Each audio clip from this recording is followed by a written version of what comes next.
Assalamualaikum warahmatullahi wabarakatuh. Jadi sekarang kita akan mempelajari materi mengenai virus, yaitu pengelompokan dan peranannya. Yang akan kita bahas pertama yaitu mengenai pengelompokan virus. Nah, di sini berdasarkan materi genetiknya, yang pertama yaitu virus DNA, yaitu ada adenovirus penyebab gangguan pernapasan dan tumor. Lalu papavirus penyebab papilomavirus kutil dan tumor, herpes virus penyebab herpes dan cacar air, lalu poxvirus penyebab cacar dan cacar pada sapi.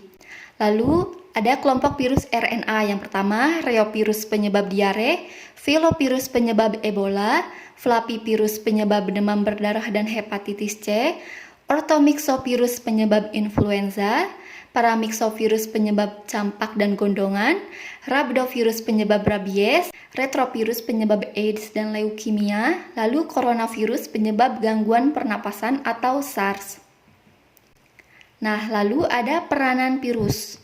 Nah, jadi virus ini bukan hanya merugikan bagi kita ya, namun ada juga virus yang menguntungkan. Yang pertama yaitu memproduksi vaksin. Vaksin merupakan patogen yang telah dilemahkan atau dimatikan sehingga tidak berbahaya jika menyerang manusia. Nah, ada beberapa virus yang dimanfaatkan untuk memproduksi vaksin. Jika telah diberi vaksin, tubuh manusia akan dapat memproduksi antibodi, sehingga jika sewaktu-waktu terserang patogen tersebut, tubuh manusia telah kebal karena di dalam tubuhnya telah diproduksi antibodi patogen tersebut. Yang kedua yaitu membuat antitoksin. Nah, di sini menggabungkan DNA virus dan gen yang bersifat menguntungkan. DNA virus kemudian menghubungkan DNA manusia dengan DNA bakteri, sehingga sel bakteri tersebut mengandung gen manusia yang dapat membuat antitoksin. Selanjutnya yaitu melemahkan bakteri. Nah, apabila virus yang menginfeksi bakteri bersifat patogen, maka DNA virus yang masuk akan merusak DNA bakteri sehingga bakteri tersebut menjadi tidak berbahaya karena sifat patogennya telah rusak. Nah, lalu di sini ada virus yang merugikan. Yang pertama, virus yang menyerang manusia, yaitu yang pertama COVID-19. Nah, COVID-19 ini penyakit yang sedang menjadi pandemi di seluruh dunia. COVID-19 disebabkan oleh coronavirus, tepatnya SARS-CoV-2, yang pertama kali ditemukan di Wuhan, Cina. SARS-CoV-2 ini berasal dari SARS-CoV yang termutasi. Nah, coronavirus ini adalah kelompok virus RNA yang sangat mudah mengalami mutasi. Ketika virus corona menginfeksi sel inang, maka RNA-nya akan melakukan replikasi atau penggandaan. Nah, pada proses replikasi tersebut, virus akan menyesuaikan diri dengan kondisi sel inang, sehingga terjadi perubahan atau mutasi RNA.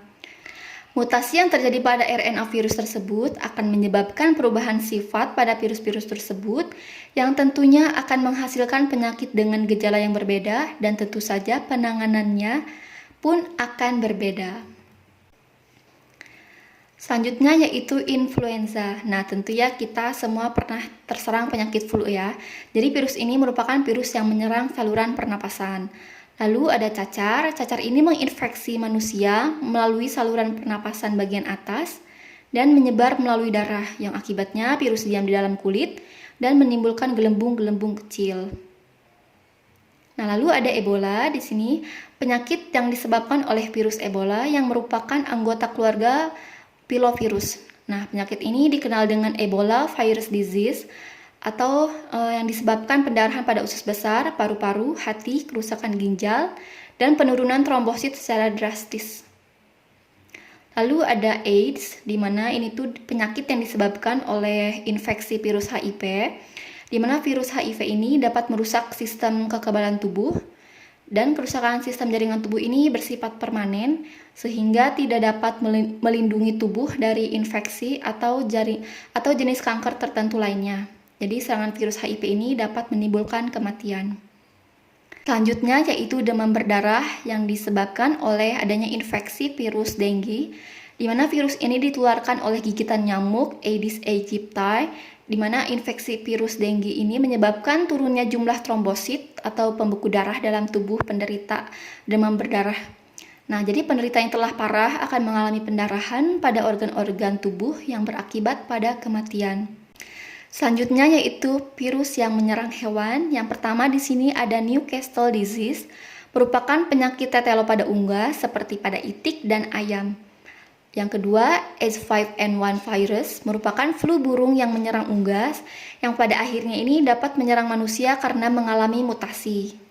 Lalu ada Foot and Mouth Disease virus, merupakan penyakit mulut dan kuku pada hewan ternak seperti pada sapi, kerbau, dan domba. Selanjutnya yaitu virus yang menyerang tumbuhan. Yang pertama yaitu tobacco mosaic virus, yang merupakan penyebab penyakit mozaik, yaitu bercak-bercak kuning pada daun. Misalnya ini pada tanaman tembakau. Lalu yang kedua yaitu citrus paint phloem degeneration, merupakan virus yang menyerang pembuluh plum pada tanaman jeruk. Lalu ada tungro, yaitu virus yang menyerang tanaman pada padi sehingga pertumbuhan tanaman padi ini terhambat dan tanaman padi menjadi kerdil. Oke, materi tentang virus ini mengenai pengelompokan dan peranannya telah selesai kita pelajari. Semoga dapat bermanfaat dan bisa dengan mudah untuk dipahami. Tetap semangat dan jangan lupa jaga kesehatan. Wassalamualaikum warahmatullahi wabarakatuh.